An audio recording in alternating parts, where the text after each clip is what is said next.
اسلام آباد میں فلسطینیوں سے اظہار یکجہتی کے لیے احتجاج کے موقع پر گاڑی کے نیچے آ کر جاں بحق ہونے والے رومان ساجد کے اہل خانہ نے نیو یارک میں پریس کانفرنس کی، جس میں میڈیا کے نمائندگان سمیت دیگر نے شرکت کی۔ تفصیلات ندیم منظور سلہری کی اس رپورٹ میں۔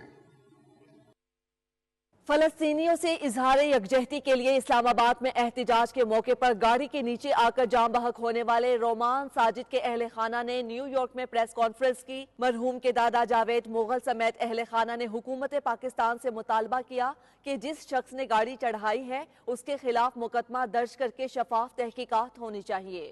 اگر تو اس نے غلط آدمی کا ساتھ دیا تو وہ ثابت کرے۔ ہم ثابت کرتے ہیں کہ جو لائسنس پلیٹ ہے وہ انٹیلیجنس کا ادارہ ہے جس کی پلیٹ ہے۔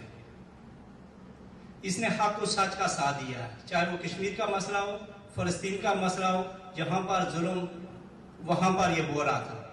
یہ اس کی ایج 21 ہے، اسلامی یونیورسٹی کا اسٹوڈنٹ ہے۔ دیکھیں، اگر ہمارے جو اسٹوڈنٹ ہیں، جو نئی جنریشن ہے، ہم ان کے ساتھ ایسا کریں گے تو کیا ملک میں کیا پیدا ہوگا؟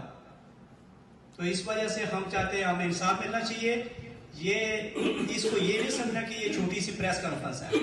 اس کے بعد جو نیکسٹ سٹیپ ہے، ہم نے پروٹیسٹ کرنا ہے، امبیسی کے سامنے کرنا ہے، لیکن وہ جو ہوگا نا وہ پھر ان کے اس کی جو تعداد ہوگی وہ الگ ہی ہوگی۔ اس کے ساتھ عمران شیخ جو ساتھی تھا، وہ تو فلسطین کی آزادی کے لیے فلسطین کے مظلوموں کے ساتھ وہاں پہ کھڑے تھے۔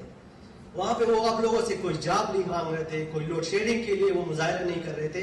سیو غزہ کے نام سے جو 2-3 ویک سے وہاں پہ لوگ بیٹھے ہوئے ہیں، پرامن بیٹھے ہوئے ہیں، چند ہزار لوگ بیٹھے ہوتے ہیں، کبھی جو ہے بالکل چند لوگ ہوتے ہیں اور پھر کبھی دن کو زیادہ ہو جاتے ہیں، بالکل پرامن بیٹھے ہوئے ہیں، اور ان کے ساتھ آپ لوگوں نے بالکل ایسا کیا جیسے ابھی آپ لوگوں نے اپنی گاڑیوں سے ٹینک بنا دیے۔ پریس کانفرنس میں نیو یارک کی مختلف سیاسی اور سماجی تنظیموں کے نمائندے بھی موجود تھے، جنہوں نے خالد مغل اور ان کے اہل خانہ کے ساتھ اظہار تعزیت کرتے ہوئے ان کے موقف کا ساتھ دینے کا اعلان کیا۔